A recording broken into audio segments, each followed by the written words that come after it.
North Queensland remains in the grip of a deadly record-breaking flood emergency. 3 emergency warnings to evacuate remain in place as rain continues to fall and homes are at risk. Residents are being warned to avoid drinking contaminated water. There are widespread power and internet outages, and a bridge on the Bruce Highway has collapsed, cutting off a crucial supply route to isolated communities. Well, our reporter Joe O'Brien joins us now from Townsville. Joe, good to have you up there. Can you just tell us what's happened overnight?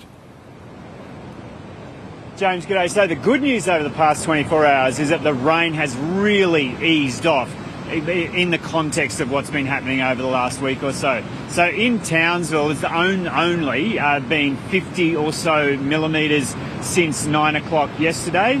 And up and down the coast, it's a similar story. There are only a couple of spots that have got up over 100 mil. Unfortunately, Ingham is one of those spots. Paluma again, where there have been the massive falls.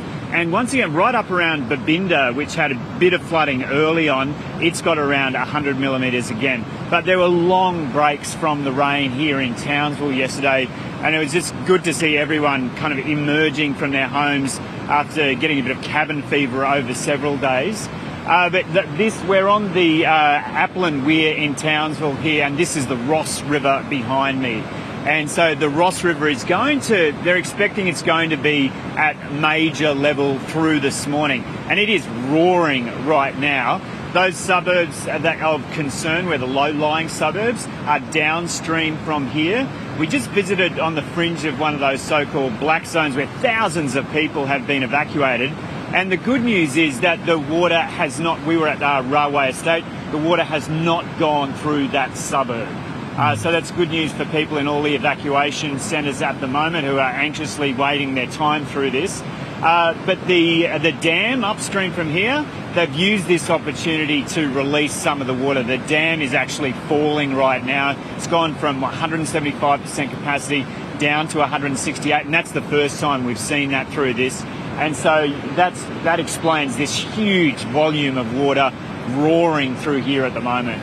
Yeah, you can really hear it roaring there in the background, Joe. So what's the attention turning to now? Well, there is still flooding happening. And as I mentioned, Ingham and Cardwell, that area is probably the worst affected by this. The Herbert River runs through Ingham. It's the flood gauge is on it. There are multiple spots, and they're kind of rising and falling, or they're steady at the moment. So it looks like the Herbert has reached its general peak for now, but there's ongoing concern about the level of water there in Ingham, but hopefully that will continue to start generally falling. And so attention is now turning to how authorities are going to support people getting through this now, getting food to people, because the Bruce Highway has been cut with that bridge down between Townsville and Ingham. The Bruce Highway is such an important route for North Queensland, getting all the food and fuel up there. And so the Army is actually getting involved now. It'll be interesting to see if they'll be involved in getting a temporary bridge, maybe, built over that spot where that Bruce Highway bridge collapsed. And there's so many little isolated communities. A lot of them are independent and have their own generators, but they're crying out for fuel. So the challenge is for authorities now how to get food and fuel, importantly fuel for generators, through to those isolated communities that are cut off.